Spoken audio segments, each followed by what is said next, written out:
শুনলাম আপনি জ্যোতিষবিদ্যা জানেন, আমার হাতটা একটু দেখে ওই দিন না। আর কি একটু আধটু জানি আর কি। তা আপনাকে কে বললো যে আমি জ্যোতিষবিদ্যা জানি? কেন, আপনার বন্ধুর মুখ থেকে শুনলাম। একটা কথাও চেপে রাখতে পারিস না তাই না?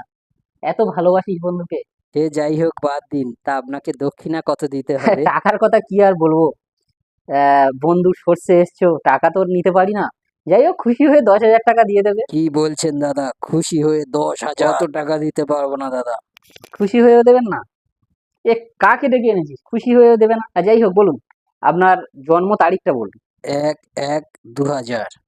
1 জানুয়ারি 2000 সাল, তাই তো? তার মানে 1 জানুয়ারি 2026-এ আপনি 26 বছরে পা দিয়েছেন, রাইট? আপনি কি করে জানলেন এটা একদম সত্যি? আপনার এখনো বিয়ে হয়নি, রাইট? বাবা, আপনি তো সব বলে দিচ্ছেন কিভাবে। এটা কিন্তু জ্যোতিষের অংশের মধ্যে পড়ে না। এই বল রে, আরে আজকের জামাই ষষ্ঠীর দিনে আপনি আমার কাছে এসেছেন, মানে আপনার বিয়ে হয়নি, এটা তো কমন ব্যাপারে। বল রে, আপনাকে দেখে যা মনে হচ্ছে আপনার মাথায় প্রচুর উকুন আছে, রাইট? ইস, কিভাবে জানলেন দাদা? মানে আপনি যখন থেকে এসেছেন মাথা চুলকেই যাচ্ছেন, একটু তো কমন সেন্স।